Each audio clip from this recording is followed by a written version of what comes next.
relocate. Good morning, everyone. Good morning. Again, welcome to Men's Breakfast. First of all, Hans is extremely happy to hear that $278 is going towards mission. That's going to buy a lot of pizza. Yeah, are we invited? And maybe a little bit of gas left over. If you want to go to New Orleans, So, yeah. Gotta sleep on the floor, Lowell. Now, we got a couple of things to celebrate today. Our presentation, but more important, I want to welcome Adam to Easter Lutheran Church. He and his wife are just joining right now. So, Thank you. and we look forward to you maybe coming to a men's breakfast. You can stay on the food? Yep. Okay, all right. And again, Wes and Corey, thank you guys, and Alan for being here at 6:30 this morning. I kind of just stand around and watch them and do a couple of little organizational things, but they do the cooking, and we really thank you guys. Don't try and take yourself, John, because we need him. He keeps us going on and keeps us on course. Okay, and so what is the presentation today? There is a lot of trees no longer in Egan. Yeah. I think we all drive around and we see stumps every once in a while, and the Egan canopy is changing. And that's what led us to pursue the city forestry department and ask them, what's happening? Can you tell us what's going on? What do we need to do? And out of that pursuit, Adam is here. So with that, I'll let you introduce yourself as to what you're going to be talking about and how we're going. So, thank you for showing up. Yeah. Thank you guys for having me here. I'm excited to talk about trees and forestry, and because that's the world that I live in. I'm not an accomplished speaker, so I apologize for that in advance, but I like to have conversation and dialogue as we go along. So if you see something or hear something, shout it out. I'm sure there'll be stuff that I don't mention or fail to mention, so let's talk about it. Before I get into kind of the guts of what I gave you there, the top sheet, every year I do an annual report, and that's kind of our list of accomplishments and things that we've done throughout the year that I like to highlight. So if you want to look at that as I start, that's kind of things I'm proud of, I guess I'll say. On the back side of that is a flyer for our annual tree sale. And then stapled to the back of that is our tree inspector's report, and that's kind of where I'll talk about actually what we observed in the field last year and kind of what are our predictions for how things are changing and where we're going. Before I do all of that, I think it's important to understand what we are, who we are, and what we're doing to protect Egan's trees. Let me go back one step. I'm Adam Schneidley, the city forester, sorry. I've been with the city since 2014. I assumed the role of forestry maintenance supervisor or city forester in 2019. And I'm really, again, I'm passionate about this work. I'm an outdoorsman, and I think that's where my love for nature originates. I've been an outdoorsman forever, hunting, fishing, camping, bringing my kids along. Stomping around in Patrick Egan Woods, that's kind of our latest thing that we like to do, follow all the little deer trails and look at all the dying ash trees in there. So that's me, and I'm gonna just get right into it. So what do we do? If you had to guess, the word forestry is pretty focused on one certain aspect of kind of career type things. If you had to guess, what other sorts of items would a forester have involvement in a municipal setting? Water. Soil. Yep. Yeah. So we have our hands in a lot of different things, and even though my title is forestry maintenance supervisor, we're doing a lot of natural resource management, whether it's landscape maintenance or trees or water quality. There's a lot of different aspects to the job that are very interesting, and a lot of it is science-based, but when you look at the way that these natural systems work, there is kind of a clear purpose and reason for the way that I've steered our department towards conservation. So let's see if I can get this to advance here. All right, so the first key to know is who we are. I supervise a staff of 3, so we're a really small department, but we touch on a lot of things in the city. We also rely heavily on some seasonal staffing to help us with our summer workload, and that's primarily related to grounds maintenance, landscaping, horticulture, doing the general maintenance and upkeep of all of our city parks and parcels. The full-time staff, we've got backgrounds in natural resources, forestry, and my background is actually landscape architecture, so I'm kind of a non-traditional city forester. We have certified arborists. The guys in the picture there, you can recognize me on the one side. My tree inspector, Kevin Sturgileski. If you've had any interaction with our forestry department, you've likely interacted with him. He's a great resource. He knows everything there is to know almost about trees, and he administers a lot of our disease tree programming. So if you called and said you had a sick tree, he would come out and take a look at it and tell you yes or no, and then tell you kind of what are our requirements for those trees. So, and then Lauren, he's been with the city for 22 years, and he's a guy that has a lot of practical operations experience, and I rely heavily on him for kind of those challenging tree removal scenarios or storm damage. There's a lot of danger in this type of profession, and having somebody with a long history and background of doing that type of work is a true benefit to the city. So with that, we're all licensed tree inspectors, pesticide applicators, and we all drive commercial vehicles, because that's kind of important too. We got to be able to get equipment to where we need to do work, and you can't do that on a Class D driver's license. So our primary responsibility, like I alluded to already, is we're advocating for the natural environment and built landscapes through a whole bunch of different ways. Public outreach is kind of the biggest one. What we do is promote awareness of tree issues in places like this. A lot of times it's on the individual scale, where we're knocking on doors and talking to people where they live. Other times it's people call with questions about, hey, my tree's not looking quite right, can you come and take a look at it? That's a service that we offer, and that's kind of the best way to make sure that people are informed about things that are happening in the environment. Secondary to that, we're doing parkland management and landscaping, but beyond that, we maintain prairies, woodland trails, woodlands, any city property in Egan, we've got our hands into. We do a lot of invasive plant management and the perennial weed suppression in the summertime. There's a lot of weed pressure. If any of you are gardeners, you already know that. It's a full-time gig. We manage the shade tree disease ordinances and programs related to those. What are our removal requirements? What does the state say? What are the best management practices for those diseases and insect pests? And then I spend a lot of time working on public policy development and informing kind of our city government what's happening in the world of trees. Lately it's been our response to emerald ash borer, but you know, you never know what's over the horizon, so we're always making contingencies and keeping our ear to the ground to know what could be next. We spend a lot of time doing capital improvement project support because a lot of the infrastructure we have is aging. Parks are being redeveloped and new amenities are being added.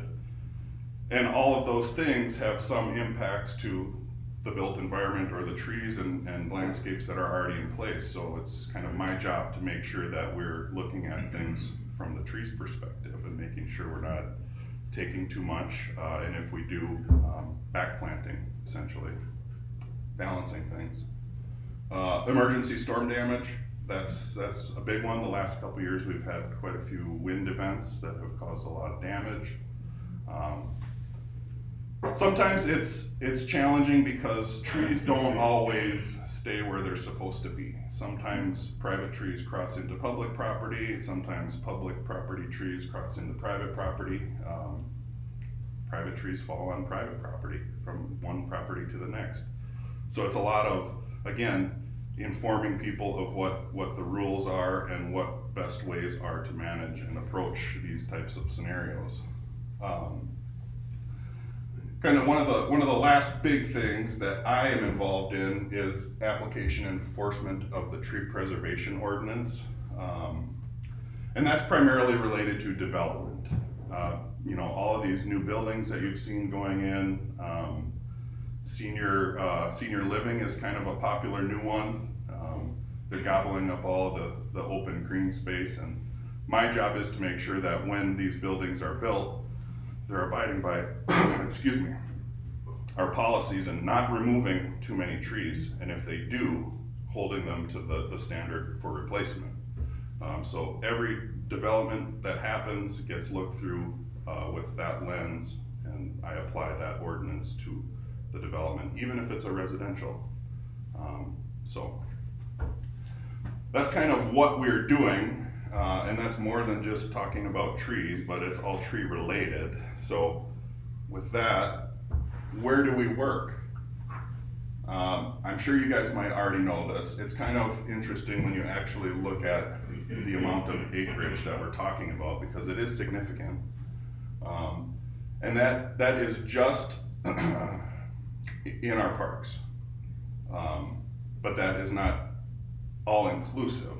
We've got a lot of other green space that is turf fields and sporting areas, tennis courts. We've got a lot of other parklands that aren't included in this, but Is Lebanon Hills involved? we do not manage anything at Lebanon Hills, no. So that's plus.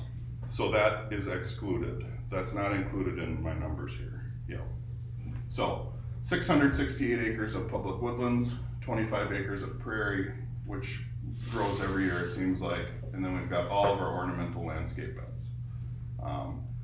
13 acres sounds like a lot, and it is, but when you talk about maybe a few thousand square feet piece, everything is divisible and manageable.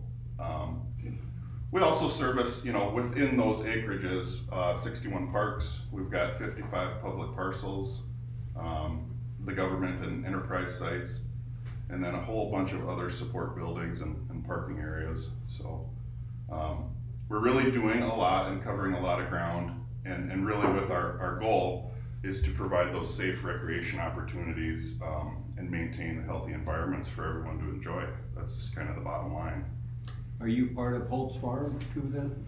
Yes, we work down at Holtz Farm. I am not a member of their board or anything like that, but we do have a presence there. We do a lot of maintenance out at the farm. Yep. So we also do occasionally cross over. In providing information to residents, we do enter private property with invitation. So one of the state statutes, basically the state statute that says if you are a licensed tree inspector, you can enter any property at any time in the state of Minnesota. We do not do that. We only enter private property with invitation, and generally that is something that is initiated by the resident. Occasionally we do, you know, those windshield surveys looking to see if we can see something suspicious, and if we do find something, we will drop literature at the door, and that's basically where it ends. We'll leave the ball in your court. So, any questions there? How available are you in the busy time of year? So we are doing roughly, I think, in the end of the tree inspector's report, I think the number this year was we did 832 site visits with residents, and that generally falls into that 6-month window, summertime. So we're available anytime, really.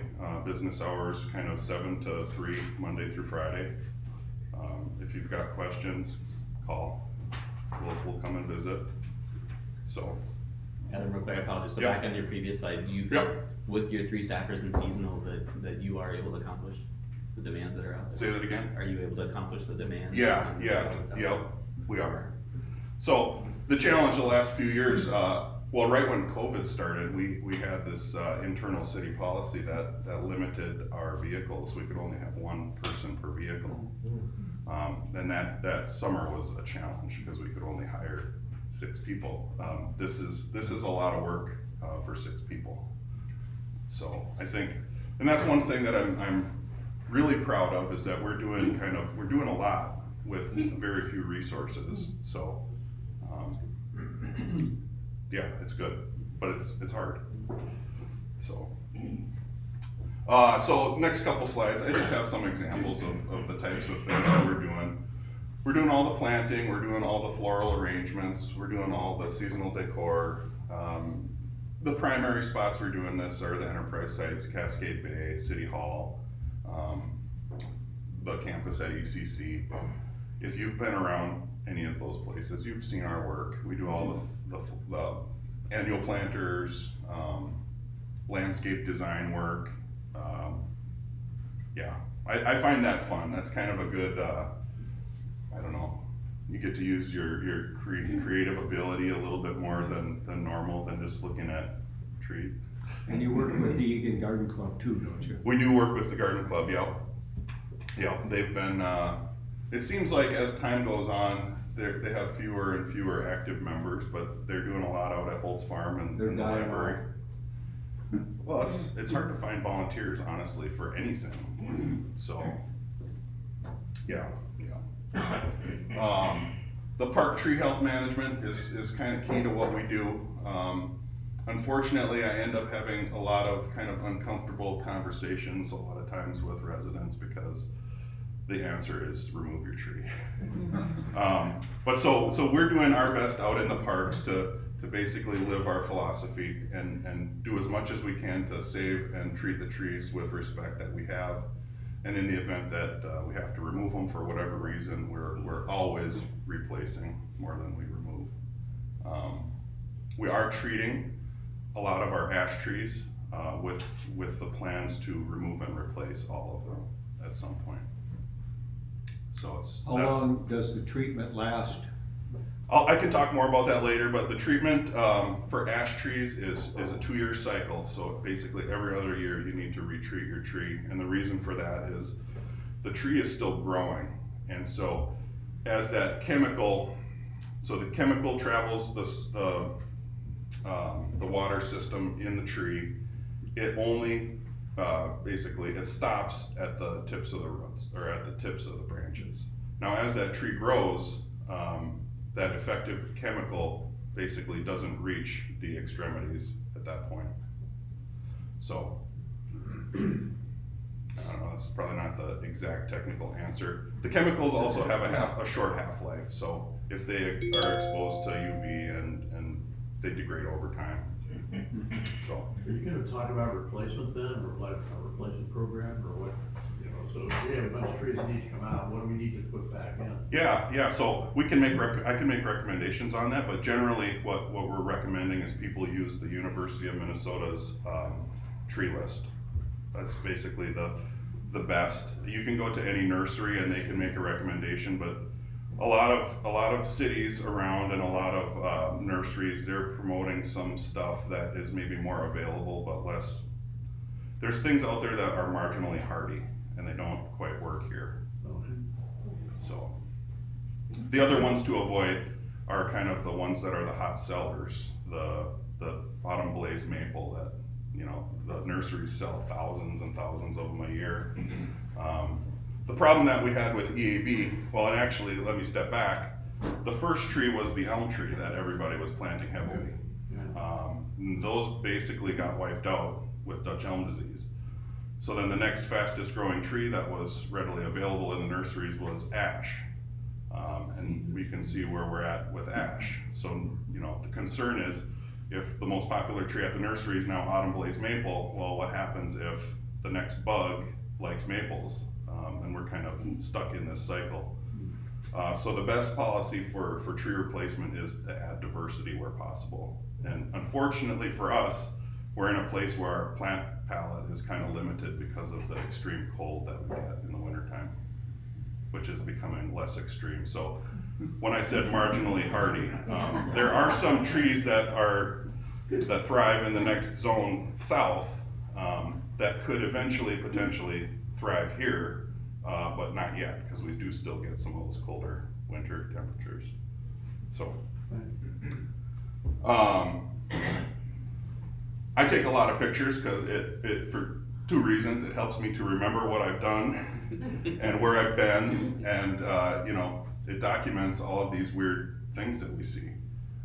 Storm damage, like I said, we've started to see more and more every year. It seems like we have at least one significant wind event, and those wind events, they do a lot of damage, or they can. And these trees, you know, these trees aren't necessarily causing a hazard at the moment, but a tree that's leaning on your house is very hazardous, even if it's just sitting there stationary. That's not something that, as a homeowner, I would want to go out and start monkeying with, even though you see that a lot. I always recommend, if you see something that is beyond your skill level or comfort level, call a professional. That's the best policy. You see people up on extension ladders cutting branches, and there's really no good reason for it. Prairie maintenance, that's another big thing that we do. We have some beautiful prairie spaces, and they're providing a great benefit to pollinators and the beauty that we enjoy. They are challenging to maintain because, you know, the noxious weeds and the invasive plant materials that we have, buckthorn. Prairies want to revert back into woodlands, so that's kind of the constant battle. We're trying to make sure that they don't. Can you give an example of where there's a prairie? Yeah. So Thomas Lake Park, that's kind of the biggest one. Oh, sure. Yep. How often do you burn that? So that's a challenging one because of the apartment buildings and the school. Yeah.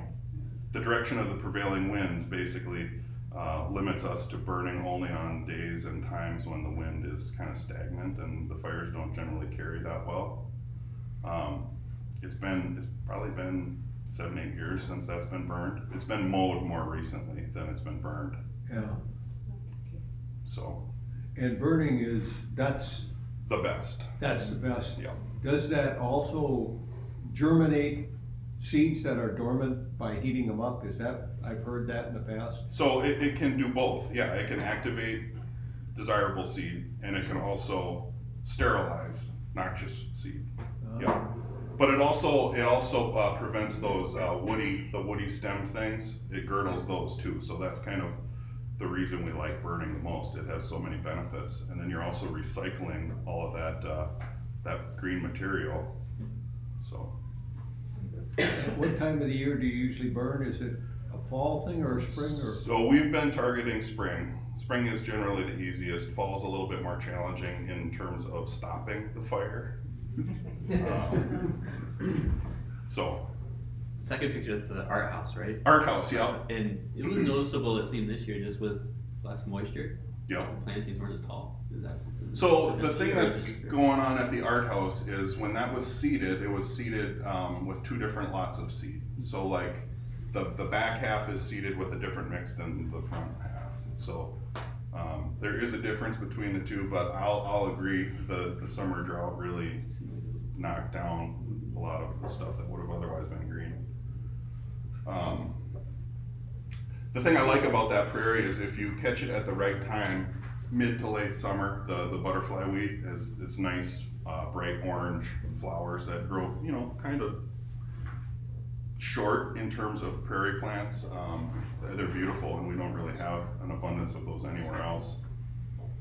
So, invasive plant management, kind of already talked a little bit about that. This is inside the dog park. We've tried goats. That's kind of a new method to reduce your invasive plant loads that you have. The thing with goats that we've discovered is they work really well, but they eat everything, even the good stuff. And with buckthorn, you know, if we had our own herd of goats, it would probably work really good if we could cycle them in and out of pastured areas. The way that we've been using them, they're kind of on loan, on lease, and the duration that they're used in these areas isn't long enough, so that buckthorn resprouts regardless. So, and the last one, the fun stuff, is kind of those park amenity things, exciting new things that we've been adding, and trails that we've been improving. In this picture here, these are actually reclaimed ash trees that we had milled into bench slabs. That's at Moonshine, but if you go to Thomas Lake Park, you'll see memorial benches basically all around the outer perimeter. That's all reclaimed wood that we've repurposed. So those are fun. I like doing those. And then trail improvements, we've been doing, it seems like a lot of trail improvements. The most recent one is at Ron, and I'm not sure if you guys are familiar there. On the south end of Ron, just kind of, I guess that's north of the movie theater, the Imagine Theater, there's a nice woodland trail that we put in 2020. So. And pickleball courts. And the pickleball courts, yeah, I know. So ultimately, how are we protecting the trees? Well, doing what we're doing right now, promoting tree health everywhere and looking at that through every lens that we look at things. And then making sure we're managing our shade tree pests. The next few slides, if you want, you can flip open to that tree inspector's report. That's kind of where I'm gonna go now. The first tool that we're using to do this tree protection is our tree inventory and database. And this database only covers trees that we're technically responsible for. We do make entries for any diseased trees on private property. What I've found is our public tree inventory closely mirrors the composition of the private trees. So looking at this pie chart here, we can make a good guesstimate as to what amount of trees there are on private property. It's important to have all this information because it helps us make informed decisions about where we should be putting efforts and energies, and allows us to track trends. A lot of the tree disease that we're looking at, oak wilt, emerald ash borer, there's a lot of significant indicators that we can see behind the scenes with the data we're collecting. That'll allow us to make proactive management strategies on how we advance. So that's really cool. We've got about 15,000 trees that we track in our inventory. And those do not include the woodland areas, because we don't have the capacity to inventory those. So that's all in maintained green space. Or on boulevards. Boulevards is kind of the next biggest one. So in that tree inspector's report, the big three that we're dealing with are oak wilt, Dutch elm, and emerald ash borer. And this program originally was established as a response to Dutch elm disease by itself, because that was the major disease at the time. And it's since become something else. And what we are looking at now is pests of an epidemic nature. That's kind of where it's transformed. So our ordinance we've rewritten. Any future pests are covered by this ordinance, and we will monitor and manage those as well. These three specific items they each have their own mode of how they're dealt with, and I'll talk a little bit about that now in the next few slides. The first biggest one that we're dealing with now is oak wilt. Anybody familiar with oak wilt? Yeah, okay. About every year we mark 150 to 180 trees that are infected with oak wilt. It's a fungal disease, very invasive, spreads pretty easily. It can be found in 24 eastern states, so we're not the only ones. All of the oak trees are susceptible. Red oaks are the most susceptible. Let me go back and say, so it's a disease that's caused by a fungus, and how this works is the fungus enters the tree, generally through wounding or root grafts. And that fungus, once it enters the trees are so good at healing wounds. So what they do is they compartmentalize any foreign matter that they find, and to the point where they girdle themselves, or they basically stop all the vascular function because they plug up all the water conducting tissues. So in reaction to the fungus, they try to save themselves, and to their detriment. The spores, like I said, primarily spread by insect pests, the two beetles there, or underground root grafts. That's why it's so important that we're not touching or trimming oaks during that high risk period in the summer. About 30 degrees, is it, or something like that? So ideally it's when the tree's dormant, before any sap's flowing. That's the best time. It all coincides with the flight time of the beetles. So some more there. The difference between the two, red and white oak, is kind of the duration it takes to kill the tree. The symptoms are pretty much the same. It starts with kind of a browning or crisping of the leaves from the outer fringes to the inner stem. In red oaks, this happens rapidly, like in 1 to 3 months. And in white oaks, it's a lot less common in the white oak family, but it's kind of a slow progression there. In the summertime, it's really easy to observe oak wilt just driving around. You look for those trees that are brown in the middle of the summer, or orange. And that's kind of when we would spring into action. Once we'd observe something like that, we would make a recommendation to property owner. And this is one that we would require a removal for. And I say that sounding firm, but it's kind of one of those, we are strongly encouraging action, and we support that with offer of reimbursement for a portion of that. So I'll talk a little bit more about that in a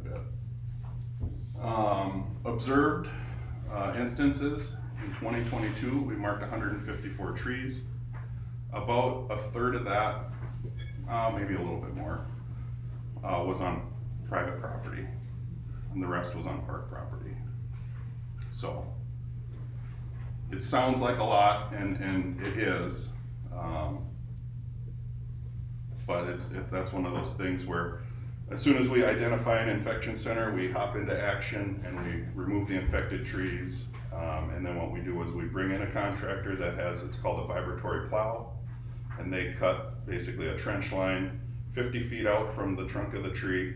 And then we sometimes have to inoculate the trees in kind of that next outer rung. So that's what we're doing on park property. And that's basically the recommended treatment protocol for private property too, if there's other high value trees nearby. I'm happy to talk more specifically about those treatment protocols if you have a need. Otherwise, I'll just kind of leave it there. If we see a neighbor trimming an oak tree, we should call you. I would say I would stop them immediately. Yeah. Yeah. But if we see that it was trimmed, If it's a private tree, I mean, I would basically say the same. I would come and say, you guys shouldn't be doing that. If you have to wound or cut or trim an oak tree out, in that high risk period, the wounds have to be sealed immediately. There's just such a high risk of transmission during that period that it's a have to. You have to seal those wounds, otherwise it will likely die. So, and then outside of that high risk window, like the fall leading up into that dormancy period, you can trim in that period, but the low risk is not no risk. So we just advise wait till it's dormant. So the trend obviously is on the decline. I think there was kind of that bump in 21, that blip, and I think that coincides with the drought. I don't really know how to explain the rebound in 22, other than by saying that's right in line with kind of our average. We did have some moisture in the spring, and that generally precipitates the fungal growths and spread of that. So that's one to watch out for. The answer to preventing it is don't trim when you're not supposed to, and to make sure that you're talking with a qualified person if you do have an issue. Finally, don't move any firewood from oak wilt infected areas. That's kind of a simple one. That goes for most tree disease or tree pests. The one thing that we do in some of our park trees, some of the ones that are in the woodlands and hard to get to, what we do is we remove the tree and then we stack it and then cover it with a black poly tarp for the summer, essentially. And after that, we consider it to be sterilized. So that is a method that you could use on private property as well. The next big one that you guys know, emerald ash borer. This is a non-native insect that is actually causing physical harm to the inner vascular system of a tree. First observed in 2009 at Fort Snelling. We first found it in 2014 at Lebanon Hills. I guess it's not we, but the county did. This impacts all ash trees in the Phroxinus family. That's red, blue, black, green. Green ash is the most popular of what we have. The trees can be treated if you do it soon enough. And unfortunately, we're kind of at that juncture now where treatment may no longer be an option. As you can recognize out on the street, there's a lot of trees that are in that rapid decline phase. And that's pretty much once you start to see those symptoms creeping in from the upper canopy, that's kind of when you know. The worst thing about these trees is as they die, the wood dries so quickly that they become extremely hazardous. They'll drop branches, upper limbs will shed quickly. That's why we're trying to encourage people to take action as soon as they see any sign or symptom. Just, we have to do something. We can't wait any longer. Signs and symptoms, I'm sure you're kind of probably a little familiar with these. The bark sloughing from the tops of the tree is kind of the most common. Woodpeckers are primarily responsible for advancing that, and then we see that kind of in the springtime. You may also see on a healthy tree, this, I'll call it a gallery, a window opens up. And basically it's a response to that wounding. The tree's trying to heal itself back over, but it just can't quite close it up all the way. So in that gallery window, you can see the serpentine galleries that the bug has created underneath the bark. In the more advanced stage of infestation, you can see that the bark is pretty much completely sloughed off the tree. Just do a time check in about 10 minutes. Perfect. Another key is epicormic sprouting. You can tell your tree's in distress obviously by that, but if you see it trying to regrow from the base, that's another strong indicator. When we first started doing our EAB work, there's a famous study done in Michigan that basically says from the time you find EAB, you have about 10 years before all your trees are dead. What we're actually seeing is that for whatever reason, our mortality curve is being stretched out. So we likely have a little bit more time, but it's kind of a question mark because we don't have a good number. We don't know what's being done on the private side of the line. So The treatment on the trees, does that help? treatment slows the curve. Yep. Any of the insects, so the insect population is growing exponentially. Anytime we can intervene through treatment, that pushes out the ultimate mortality.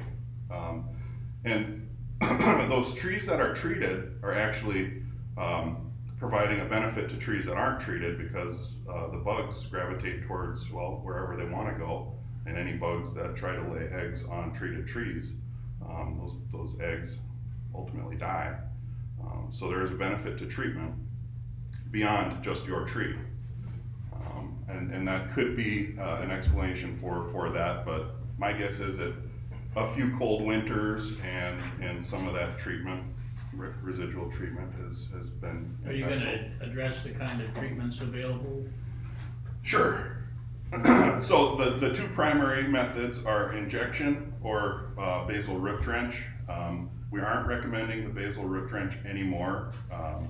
Firstly, because that was designed for smaller diameter trees. And secondly, there's a high potential for, I guess, non-contact or non-target impacts to like pollinators or other critters. The injection method is the safest. The chemical goes directly into the trunk of the tree with no avenue for it to leak or leach. So those are really the two primary methods. Now, when you say injection, Yep, my neighbor was there with a drill yep, going around the tree in a spiral Yep. and inserting these yep. things, So or capsules. these treatments aren't, 50% of the time these treatments need to be done by a licensed pesticide applicator, because the chemical is a restricted use. So you can't just go and buy them. The chemicals that you can buy, I would recommend that you hire a professional to do these treatments. It's not like a homeowner friendly type of thing. Yeah, but basically what they do is they drill a series of holes around the trunk of a tree, and they hook it up with a pressurized bottle system that they pressurize with a bike pump.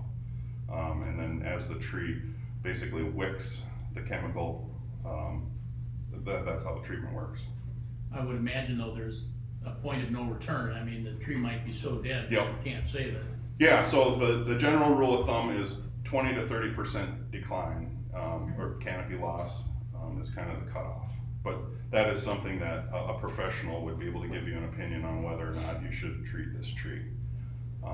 Again, trees that are out there right now that are untreated are likely already infested and have some sign or symptom on them. So, that is something that you would have to weigh if that's your situation. Yep. So if I have two properties and, both of them have Emerald-Ash-4. Yep. One of them I have woods that aren't maintained, they're just there. If I were to drop those trees in those woods and just let them lie, is there harm in that? They will, if the tree dies, the bug goes away, right? Yes. I The mean, thing about that method, and I don't blame you at all for that, because we are doing that on some of our trees too, you don't slow the spread. Because those bugs will eventually come out of those logs, and their population will continue to increase. Yeah, go to the neighbors then. Well, that's right. That's what ultimately is happening anyway. So Yeah. even if you treated your trees, it's still spreading. We're not slowing it at this point. Okay. So If I cut it up for wood, firewood? That would you can do that. Yep. My advice there would be you can't transport it anywhere, and Yep.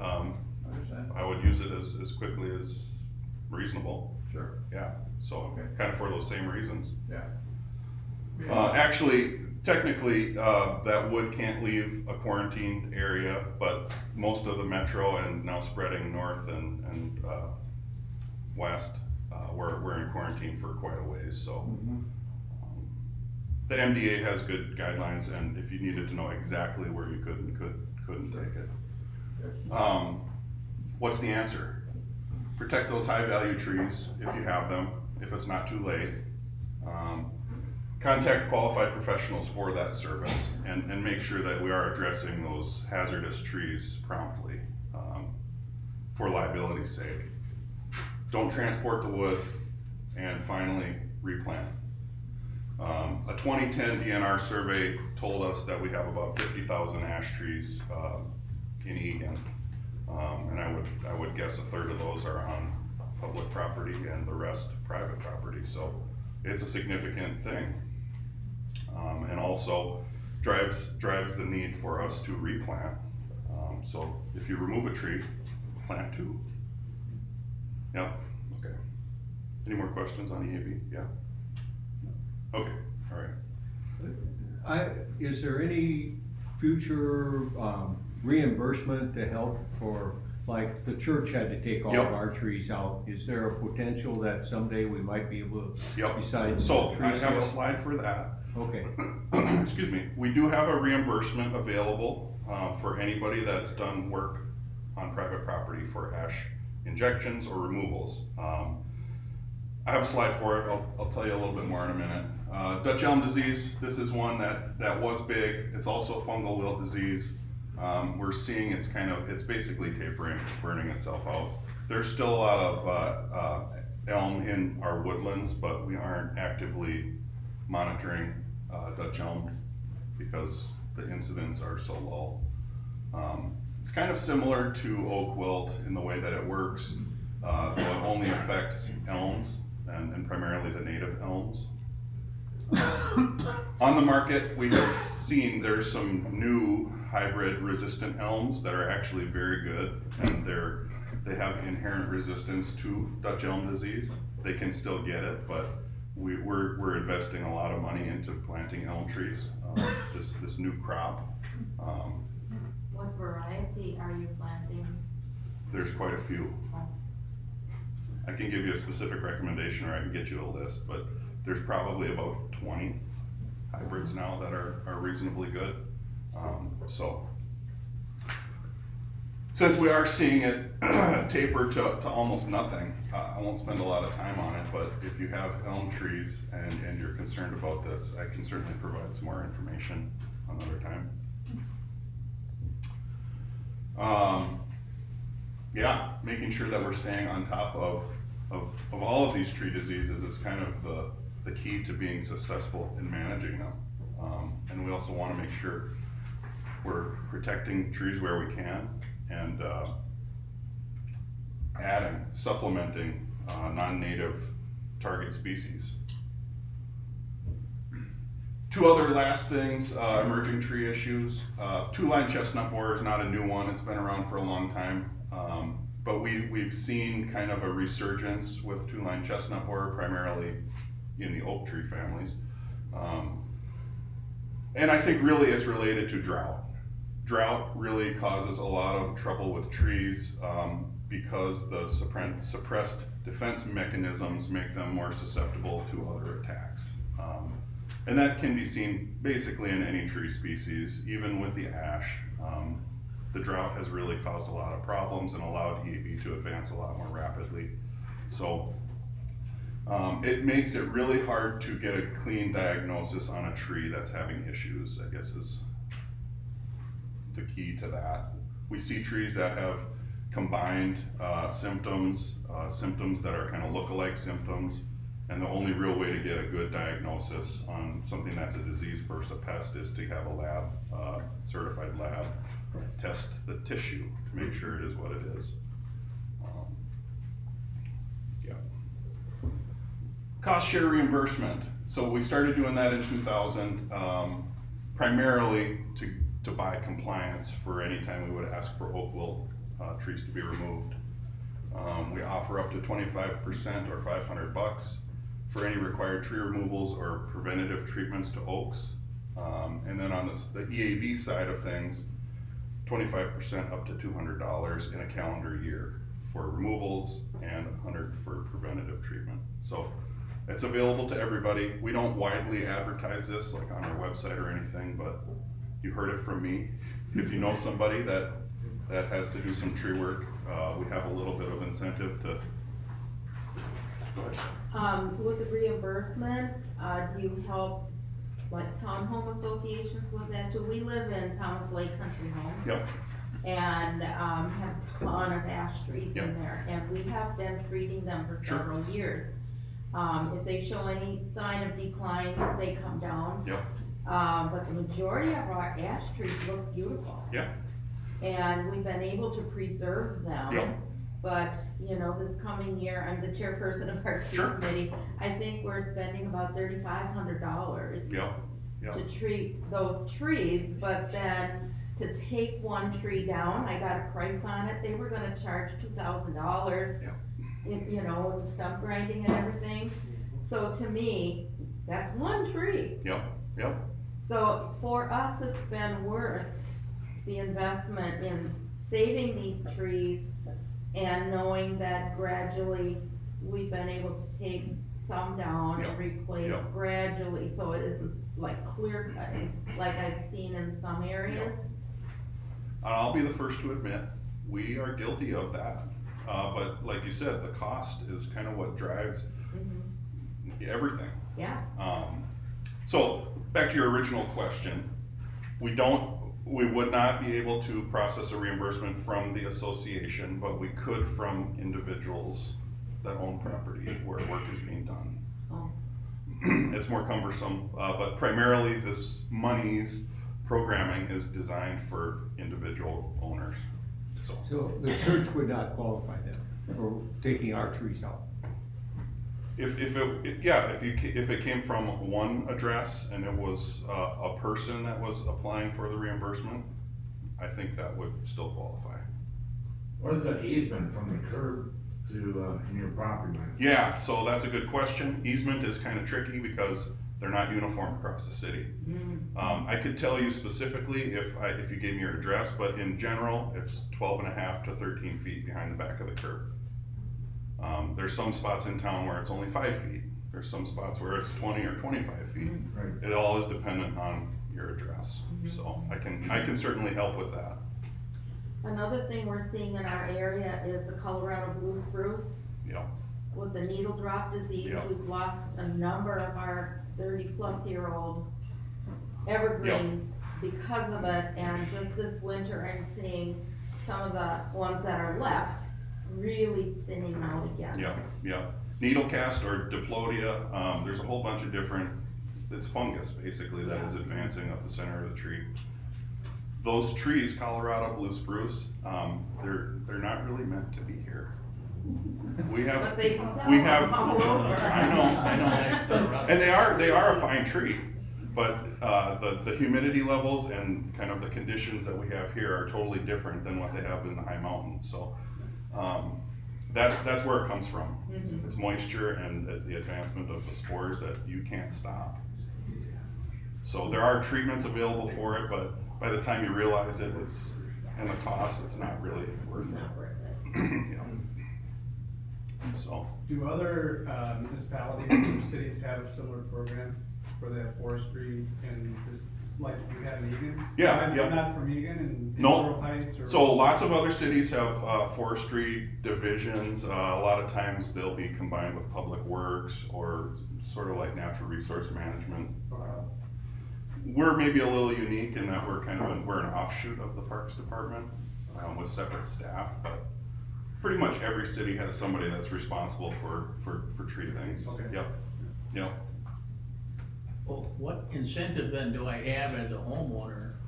You say I would get back 25% or $200. Yep.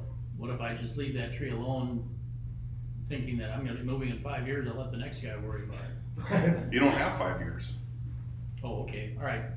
I mean, the tree's gonna die. Yeah. And the Well, is it reality gonna fall is- over when it's dead, or? There's a high likelihood. Yeah. What they do is they shed in place, and the trunk might stand for a long time, but all of the upper canopy and all the branches are gonna fall off. Okay, suppose my neighbor's got one that's overhanging my yard. What incentive does he have and do I have? Can I force him to remove that hazard that could fall on my house? So, from a liability standpoint, what we're recommending in situations like that is you need to notify your neighbor of that hazard, and that basically protects you from your homeowner's insurance having to cover that claim. If you give notice or notification that there's a defect in his tree on his property, he's got a responsibility to do something, and if he doesn't, the liability goes there. That doesn't mean it's not gonna cause damage if he does nothing, but it at least covers you on your side. There is no forcing of cutting trees down or removals. Yeah, I was It gonna just say, isn't a because thing. plenty of people that can't come up with the $2,000 Yes. to remove a tree. Yep. There are a lot of good tree care companies that really do care, and they will help they'll self-finance tree removals if necessary. So. It is a tough situation, because we are talking about a lot of dollars here. We as the city, I mean, you've probably seen some of our yellow flags here and there. We're taking down quite a few trees, and I know what it costs. And then to have the stumps done, we've got a stump list this year that's 250 stumps come spring. It's real money, and it's unfortunate and it's sad, but you know, we have to do it. We waited too long, and now that's the option. So. We have stumps here. Okay, I got a guy for that. Well, just want to thank, it's just an awesome opportunity. We